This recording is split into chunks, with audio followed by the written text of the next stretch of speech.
Hola a todos, bienvenidos. El día de hoy vamos a hablar sobre el estrés y su relación con nuestro bienestar y nuestra salud física. Soy Mildred Villa, psicóloga, máster en psicología clínica y me encantan los temas de salud. Creé este podcast para compartir un poco de ese amor que tengo por el conocimiento y con la esperanza de que algunas de las cosas que he aprendido durante mi profesión puedan ayudarte a ti a vivir una vida más feliz y con sentido. Seguramente has escuchado que el estrés es muy malo para nuestra salud, que estamos viviendo vidas cada vez más estresantes, que los problemas de ansiedad no hacen sino aumentar. Todos hablan de ello, los psicólogos, los psiquiatras, los nutricionistas, los médicos. Es sin lugar a dudas el tema del momento. Pero, ¿qué es exactamente el estrés y la ansiedad y por qué parecen ser tan malos? Para entender por qué el estrés puede afectar nuestro bienestar y nuestra salud física, es importante tener en cuenta que no hay una separación real entre cuerpo y mente. No somos cuerpo y mente, somos materia. A través del lenguaje a veces hablamos de algunas de las cosas que realizamos como si fueran realizadas por una entidad diferente, la mente o el cerebro. El cerebro sí que existe, pero no es una entidad separada de nosotros, no actúa de manera independiente. Somos un organismo y actuamos en coordinación, en interacción con un entorno. En la vida cotidiana usamos estos términos para darnos a entender. Sin embargo, al ser la mente una metáfora, no es algo que estudiamos los psicólogos. No es real y por lo tanto no influye sobre nuestra conducta. No hay una entidad separada de nuestro cuerpo llamada mente donde se guarden o almacenen nuestros recuerdos, nuestros pensamientos y nuestras ideas.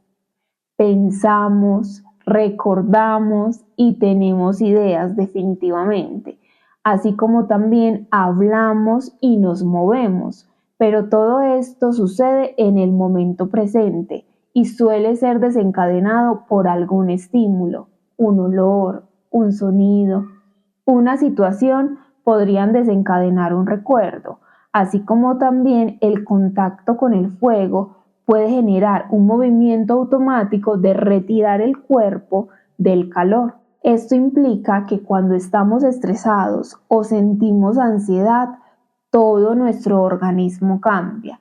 Y esta es la razón por la que puede llegar a producir alguna enfermedad. No importa si la razón por la que estoy estresada o estresado es un pensamiento o es un hecho real.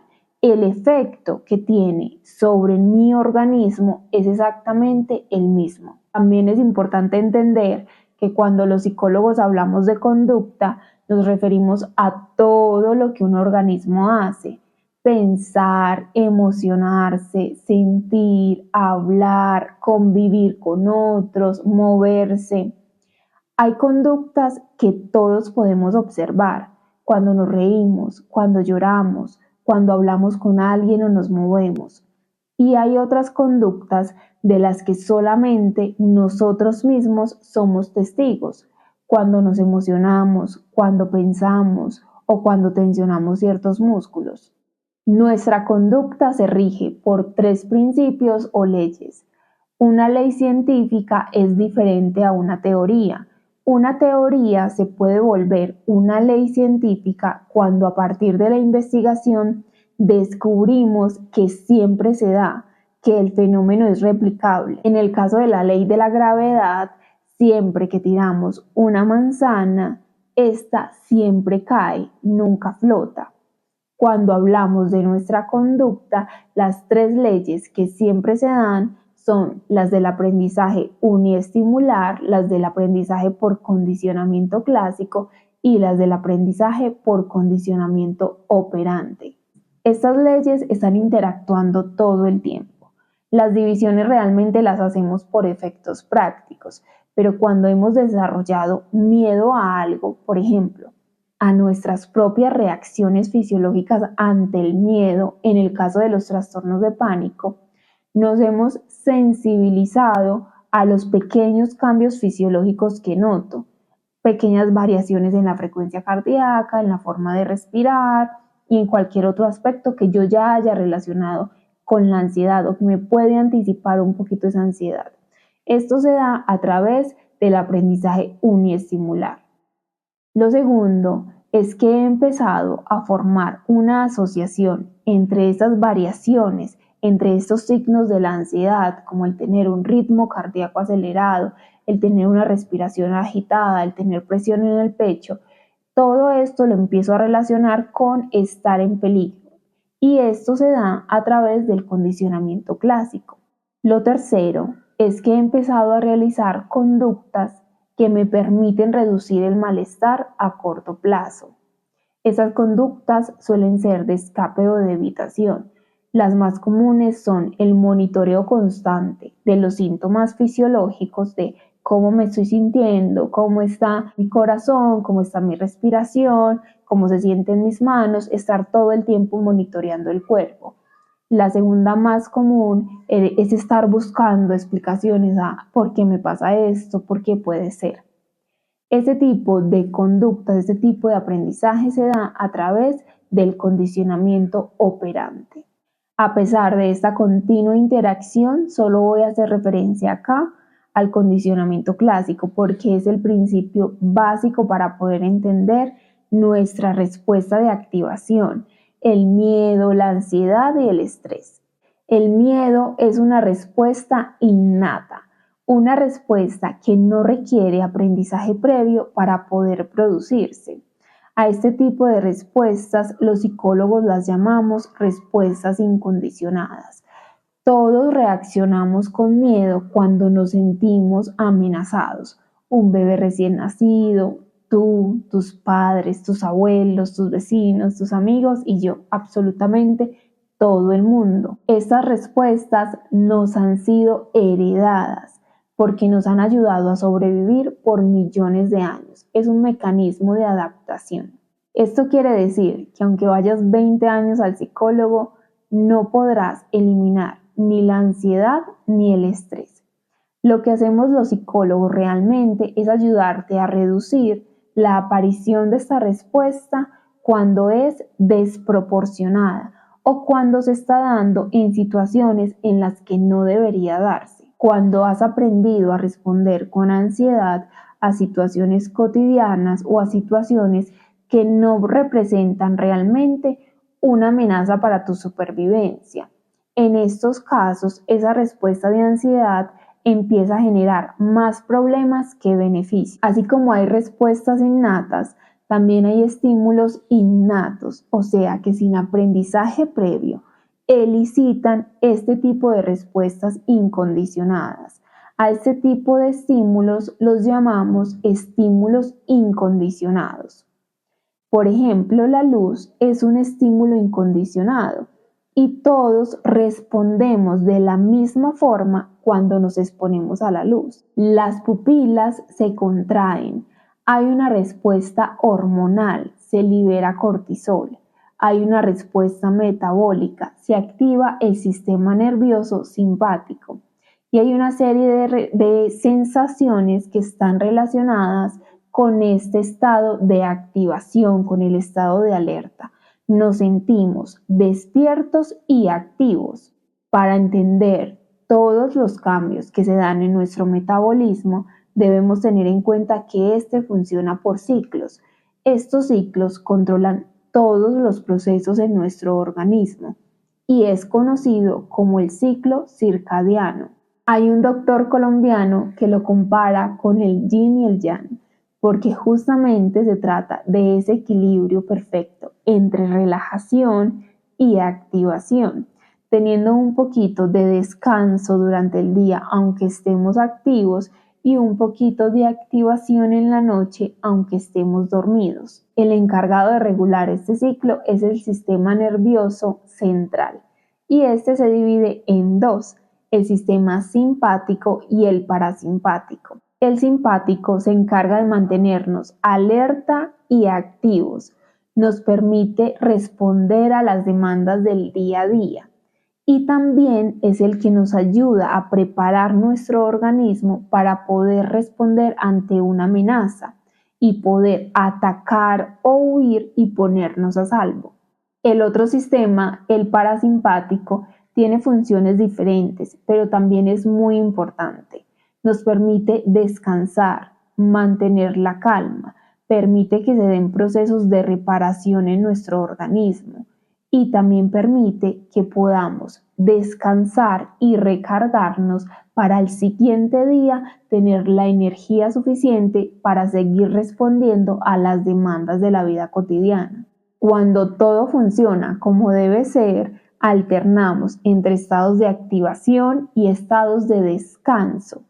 Activación en el día y descanso y reparación en la noche. Cuando ese ciclo se ve alterado, podemos sentirnos cansados y somnolientos en el día y podemos tener dificultades para dormir, para descansar o para tener un sueño de calidad durante la noche. Los principales estímulos incondicionados que regulan el ciclo circadiano, o sea, que sin aprendizaje previo detonan las mismas respuestas en todos nosotros, son los estímulos de luz y de oscuridad. Ya les conté qué nos pasa cuando nos exponemos a la luz.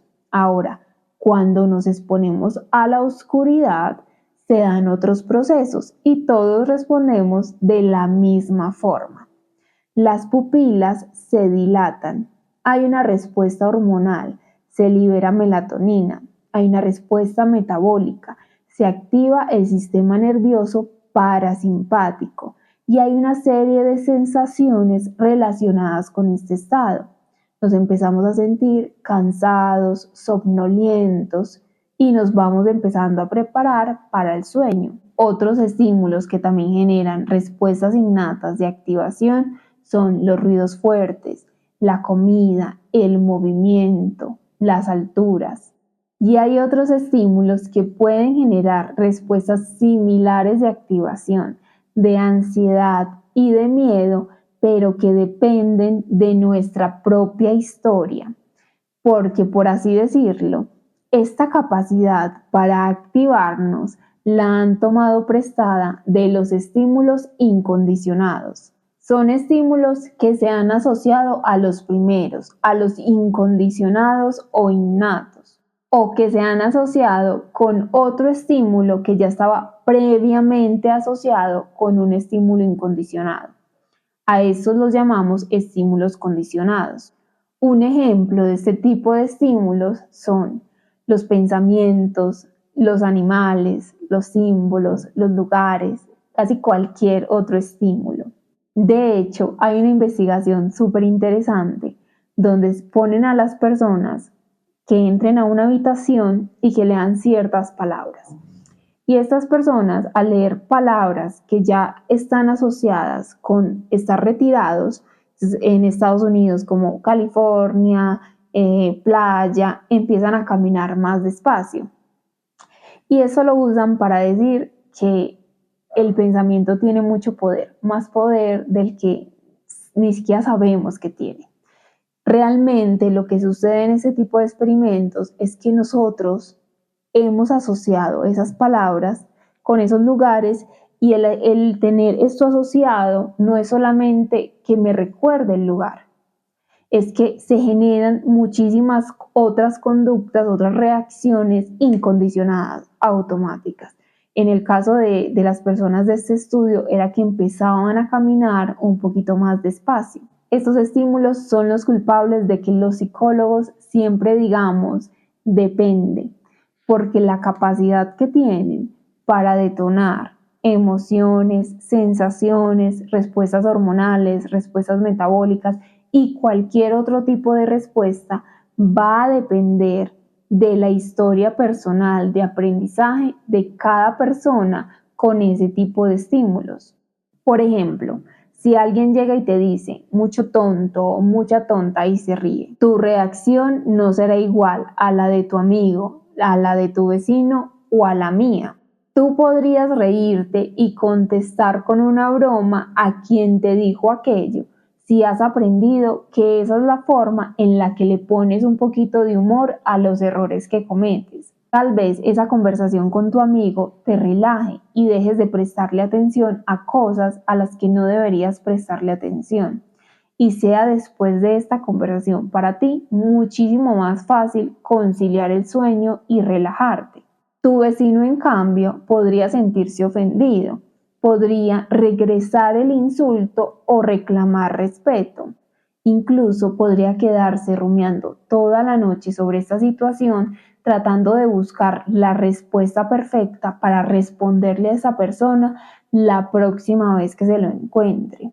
Todo esto podría generarle dificultades para conciliar el sueño. Si vemos en estos dos ejemplos, un mismo estímulo puede generar en una persona un estado de relajación y en la otra persona un estado de ansiedad. Este tipo de aprendizaje asociativo, conocido como condicionamiento clásico, en el que un estímulo nuevo tiene la capacidad de elicitar en nosotros una respuesta similar a la de un estímulo incondicionado, es de lo que surgen nuestros miedos. Por eso hay quienes le temen a los gatos, a los perros, a pasar por un lugar específico, un callejón, un puente, le pueden temer a una persona, pueden temer salir a la calle. Y hay otras personas que no le tienen miedo a casi nada, porque cada uno de nosotros tiene una historia de aprendizaje distinta y dependiendo de las asociaciones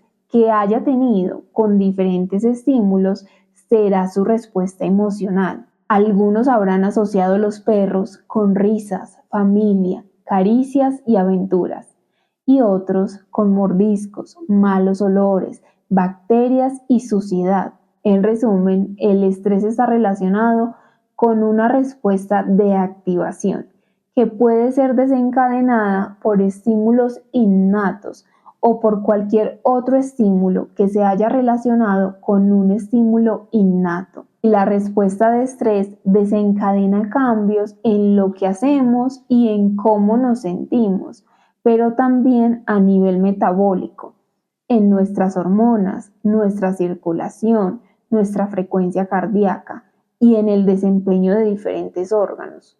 Y nuestro organismo debe alternar cada día entre estados de activación y de descanso para poder funcionar de manera óptima. Por las respuestas que se desencadenan a nivel metabólico es por lo que nos enfermamos.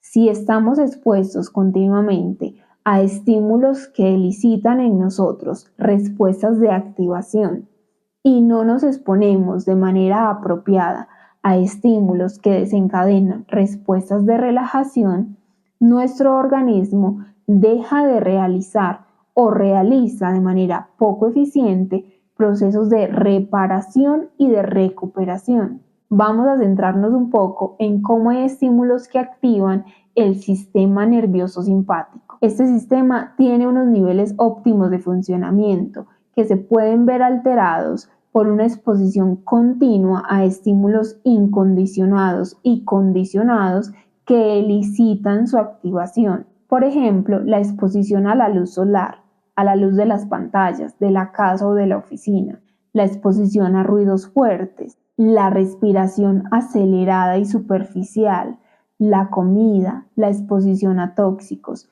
y cualquier otro estímulo que represente una amenaza. Si tu jefe te despide, si estás pasando por una zona peligrosa de la ciudad o si estás pensando que eres un fracasado.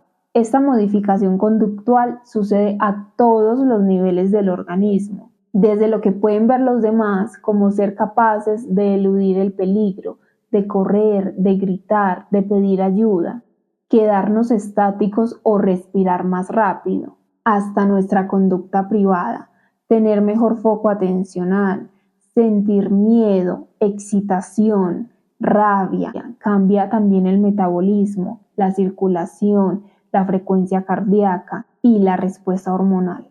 Esta respuesta elevada o prolongada de activación, cuando es transitoria, nos permite ponernos a salvo. Necesitamos más energía para atacar o huir de un peligro y necesitamos permanecer despiertos aunque llegue la noche si ese peligro no ha pasado. Es un mecanismo básico de supervivencia que juega a nuestro favor.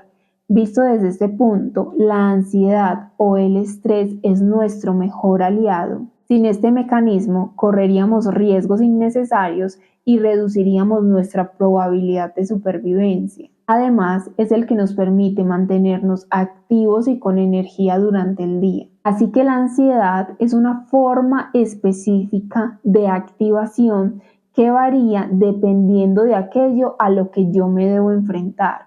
A esta activación le hemos puesto muchos nombres. Le hemos puesto ansiedad, estrés, ansiedad generalizada, trastorno de pánico, trastorno obsesivo compulsivo, preocupación, desazón, pero va a ser más fácil de entender si la vemos desde lo básico. Es un proceso de activación del organismo que nos permite responder a nuestro entorno. El nivel de activación varía en intensidad y dependiendo de ese nivel de activación le ponemos diferentes nombres. Cuando tenemos la energía suficiente para pararnos de la cama, cocinar, relacionarnos con otros, estudiar y trabajar, este proceso de activación está funcionando como se debe. Quienes se encargan de estudiar nuestra biología han relacionado este proceso de activación con una hormona llamada cortisol y han podido ver cuáles son esos niveles óptimos. Han podido ver cómo esta hormona aumenta desde que nos levantamos hasta llegar al mediodía y luego empieza a descender hasta el final de la tarde y cuando empieza la noche llega a sus niveles más bajos. Este proceso óptimo de activación se puede ver alterado por meses y años. Tal vez estés por perder tu trabajo o estás pensando que vas a perder tu trabajo. Tal vez estás comiendo más azúcar de la que deberías o no le estás dando a tu organismo los nutrientes que necesita o estás expuesto a algún tóxico.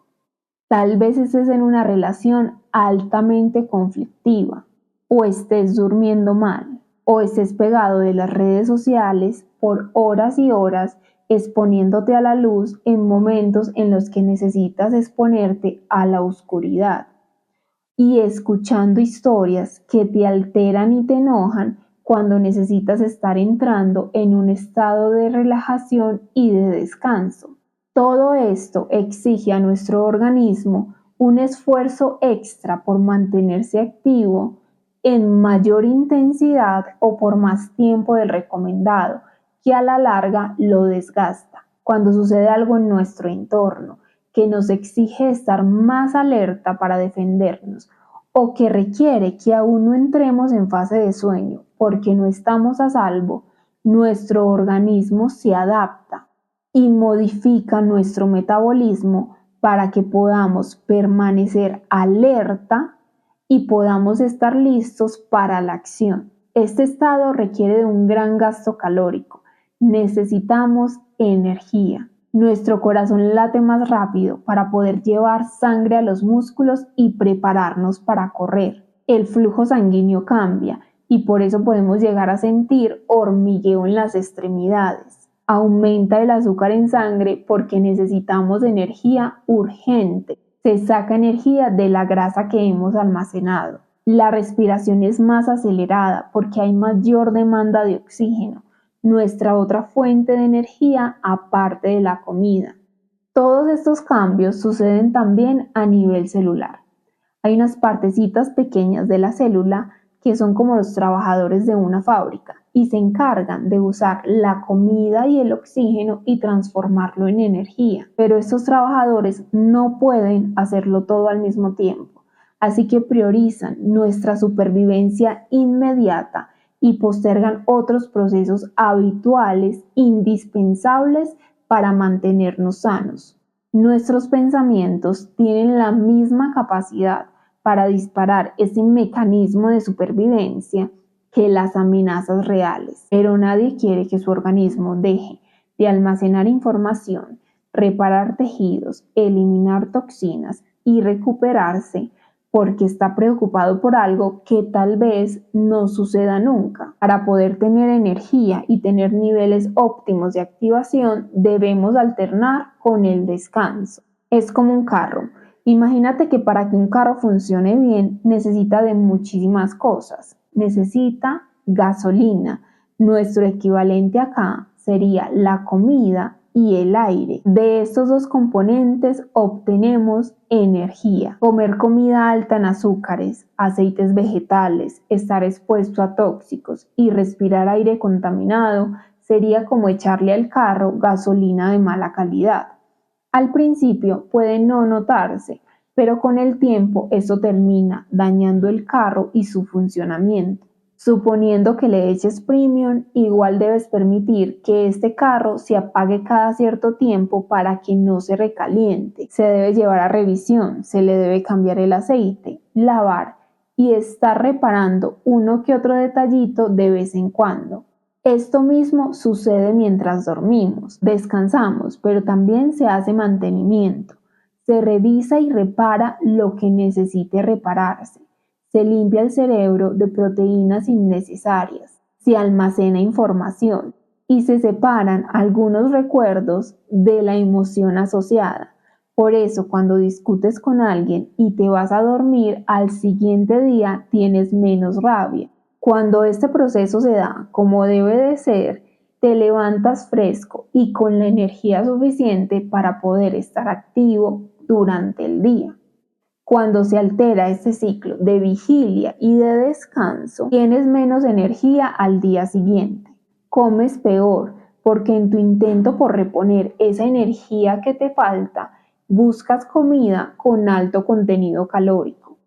Eres más susceptible a interpretar sucesos normales como amenazantes. Tu respuesta de ansiedad se dispara más rápido, estás más irritado y rindes menos. Al darnos cuenta de los efectos que tienen ciertos estímulos en nuestro organismo, podríamos preguntarnos si al sentir estrés o ansiedad debemos ir al neurólogo, al psicólogo o al médico. Como podemos ver, no nos estresamos porque tengamos elevado el cortisol.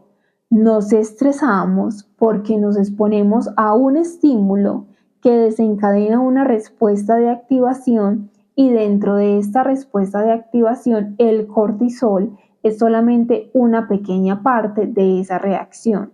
Para solucionar el problema hay que identificar los estímulos desencadenantes. Y la mayoría de las veces esos estímulos tienen que ver con las cosas que hacemos, la forma en que pensamos, la forma en que reaccionamos a nuestras propias ideas, la forma en que regulamos emociones, la forma en que nos relacionamos con otros, los hábitos que tenemos para cuidar de la higiene del sueño, nuestros hábitos de alimentación y de ejercicio. El experto en modificar hábitos y cualquier otro tipo de conducta es el psicólogo. Eso tampoco quiere decir que el psicólogo sea el único profesional capacitado para tratar problemas de ansiedad y de estrés. Suena extraño, pero no lo es. Cuando el estímulo principal está relacionado con tu alimentación, necesitas un nutricionista.